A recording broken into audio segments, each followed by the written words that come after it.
Hi hello నమస్తే welcome to Olga news.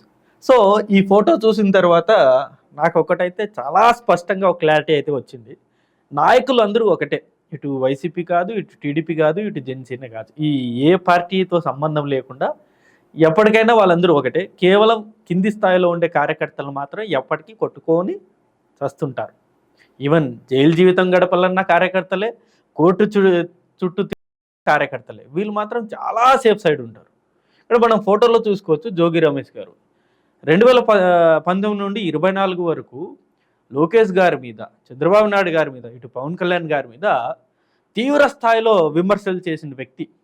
కేవలం విమర్శలన్నీ కాకుండా ఈవెన్ బూతులు కూడా మాట్లాడారు ఆయన చాలా సందర్భాల్లో.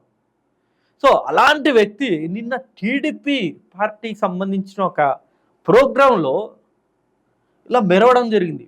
కేవలం జస్ట్ అలా అటెండ్ అవ్వడమే కాదు, ఇక్కడ మీరు చూసుకోవచ్చు ర్యాలీగా కూడా వెళ్తున్నారు. ఇక్కడ పార్థసారథి గారు ఉన్నారు, గౌతు శిరీష ఉంది, ఇటు జోగి రమేష్. అసలు ఈ ఫోటో బయటకు వచ్చిన దగ్గర నుండి టీడీపీ కార్యకర్తలు మామూలుగా ఫైర్ అవ్వట్లేదు. ఎందుకంటే గతంలో మనం చూసాం, ఇదే జోగి రమేష్ గారు చంద్రబాబు నాయుడు గారి ఇంటి మీదకి దాడికి వెళ్ళారు. ఆ విజువల్స్ ఇప్పటికీ ప్రతి టీడీపీ కార్యకర్త కళ్ళలో కావచ్చు, మైండ్లో కావచ్చు, ఆ చిరస్థాయిగా ఉంది. ఆ దాడి చేసిన విధానం గతంలో మనం చూసాం. కరకట్ట మీద ఉన్న ఇంటి మీద మొత్తం ఒక సైన్యాన్ని తీసుకెళ్లారు చంద్రబాబు నాయుడు గారి మీద దాడి చేయడానికి జోగి రమేష్ గారు. అలాంటి వ్యక్తికి ఈరోజు రాచ మర్యాదలు చేస్తున్నారు.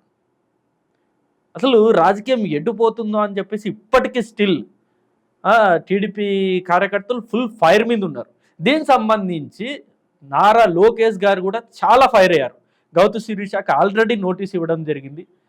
పార్థసారథి గారి మీద కూడా యాక్షన్ తీసుకోబోతున్నారని అయితే చాలా స్పష్టంగా, చాలా క్లారిటీగా అర్థమవుతుంది. ఎందుకంటే గతంలో ఇదే లోకేష్ గారు ఆ దాడిని తీవ్రంగా ఖండించారు. ఇప్పటికీ ఆ జోగి రమేష్ గారి మీద కేసు ఫైల్ చేశారు.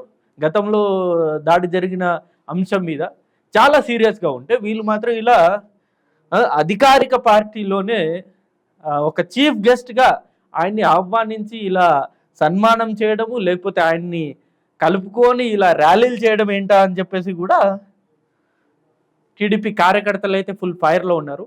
కేవలం ఓన్లీ టీడీపీనే కాదు, ఈవెన్ ఇటు వైఎస్ఆర్సీపీ అధిష్టానం కూడా జోగి రమేష్ మీద చాలా సీరియస్గానే ఉందన్నైతే మనకు చాలా స్పష్టంగా అర్థమవుతుంది. ఎందుకంటే ఈ ఫంక్షన్ టీడీపీ ఫంక్షన్లో ఒక మాజీ మంత్రి, వైఎస్ఆర్సీపీకి సంబంధించిన మాజీ మంత్రి ఇక్కడ మెరవడం అన్నది కూడా అధిష్టానానికి అస్సలు నచ్చట్లేదు. సో వైఎస్ఆర్సీపీ నుండి కూడా జోగి రమేష్కి నోటీసులు అయితే ప్రస్తుతానికి వచ్చాయి. మరి చూద్దాం, ఇటు గౌతి శిరీష కావచ్చు, పార్థసారథి కావచ్చు, లేకపోతే ఇటు జోగి రమేష్ గారు వీళ్ళు ఏం క్లారిటీ ఇస్తారన్నది భవిష్యత్తులో మనకు తెలుస్తుంది. ఇది వీడియో. అంటే ఈ అంశం మీద మీ అభిప్రాయం కూడా కింద కామెంట్ రూపంలో తెలియజేయండి. Thank you for watching this video. Thank you.